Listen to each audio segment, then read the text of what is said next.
ما شاء الله لا يسوق الخير الا الله. ازيكم يا حبايبي؟ عاملين ايه؟ يا رب تكونوا بخير.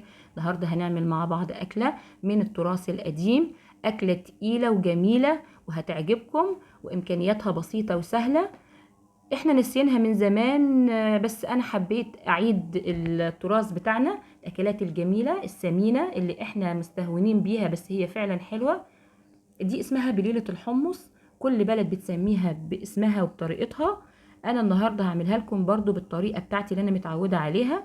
ننزل بالمكونات بتاعتنا: نص كيلو من بليلة الحمص انا منقعاها قبلها ب3 ساعات، نص كيلو من البصل، بتحب البصل، توم معلقه كبيره، ملح، كمون، بصل بودر، كزبره ناشفه، فلفل، توم بودر. المكونات دي طبعا لازم واساسيه، والكمون مش اجباري، اختياري، اللي عايز يحطه مفيش مشكله. هبدأ أول حاجة أنزل بالحمص،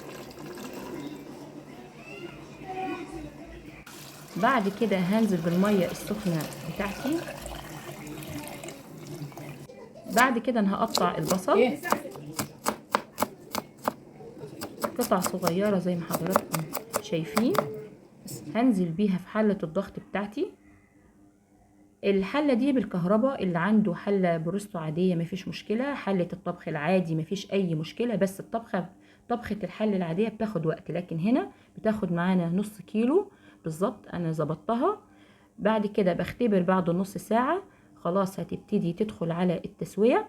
انزل بالملح والبصل بالملح والثوم والبهارات بتاعتي، هقلبهم مع بعض لحد ما يندمجوا مع بعض، واقفل عليها مرة تانية الحلة، هديها برضو نص ساعة.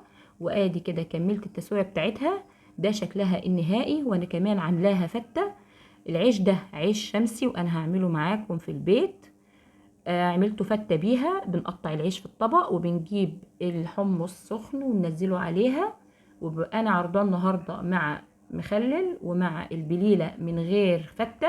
ودي السمنة البلدي اللي طبعا حضراتكم عارفين ان انا عاملاها في البيت.